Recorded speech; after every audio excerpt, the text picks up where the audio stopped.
네, 여러분 안녕하십니까. 건강보험공단을 상대로 한 행정소송 전문 변호사 김경남입니다. 금일은 부당이득금 환수고지 처분 취소 소송에 대해서 알아보겠습니다. 이 사안은 오토바이 운전자가 무면허로서 운전을 하다가 상해 사고를 당해가지고 그 치료비로 건강보험공단으로부터 약 9,200만 원을 받아가지고 썼는데요.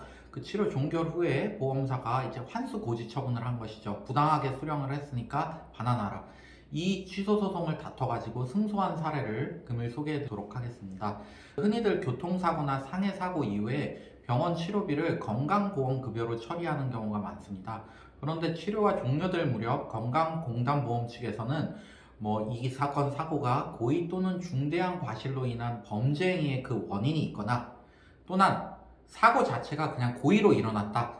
이런 주장을 하면서 치료비 반환을 요구하는 경우가 있습니다. 국민건강보험공단으로부터 치료비 반환을 요구하는 정확한 그 처분의 명칭은 부당이득금 환수 고지 처분이라고 합니다. 일반인 분들 중에는 이 환수 고지 처분을 당할 당시에 이미 쌍방폭행이라든지 교통사고에 있어서는 중앙선 침범, 신호 위반, 무면허 운전 등으로 벌금형이나 집행유예 등을 받았기 때문에 이미 불리한 상태에 있고, 국민의 권리를 대변해서 행사하는 건강보험공단 측에서 합당한 이유 없이 환수 고지 처분을 했겠느냐라고 해서 당연히 내가 물어내야 되는 금액이구나 해서 순순히 응하는 경우가 굉장히 많습니다. 그러나 사실 국민건강보험공단의 처분에도 오류가 있을 수 있으니 이 점 굉장히 주의하셔야 됩니다. 특히나 어떤 사건이 더 문제가 되냐면 중앙선 침범 사건이나 통행구분 위반 사건, 무면허 운전 사건, 직진신호 위반 사건, 좌회전 신호 위반 사건, 쌍방상해, 폭행 사건들에서 그렇습니다. 실제 재판 사안들에서도 그러한 케이스에서 국민건강보험공단 측에 환수 처분이 위법하다고 인정되는 경우가 많고, 오늘 같은 경우에는 무면허 운전 사례를 제가 소개해드리고자 합니다.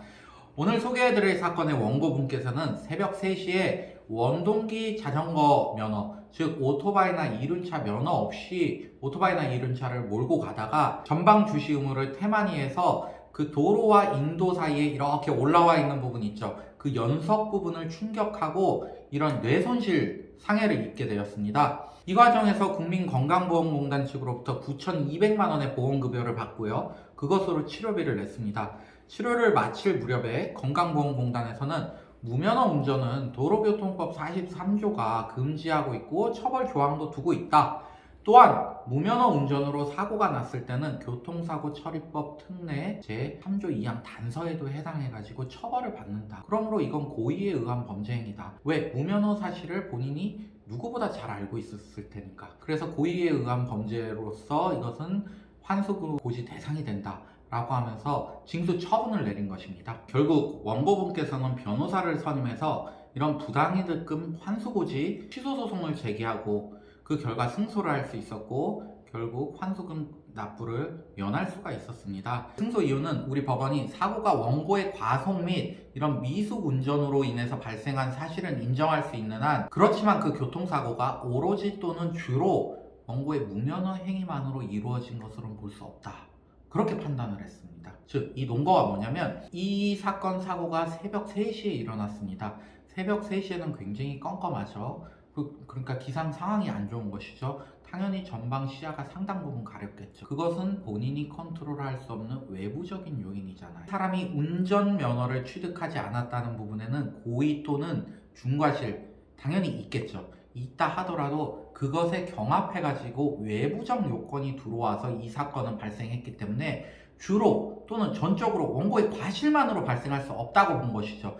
건강보험 같은 경우에는 국민의 이런 건강을 책임지기 위해서 만들어진 공적 성격의 급여적 성격을 갖고 있기 때문에 이런 부분에 있어서는 보호를 받아야 된다 라고 우리 법원이 판단한 것입니다. 자, 정리하겠습니다. 국민건강보험공단에서는 중앙선 침범 사건, 통행구분 위반 사건, 무면허 사건, 직진 신호를 위반하고 직진을 했다는 사건, 좌회전 신호를 위반하고 좌회전을 했다는 사건, 쌍방 폭행이나 쌍방 상해 사건들에서 종종 지급받은 치료비를 부당이득금으로 환수 고지 처분을 하고 있는데, 실제 소송으로 가면 결과가 달라지는 경우가 굉장히 많습니다.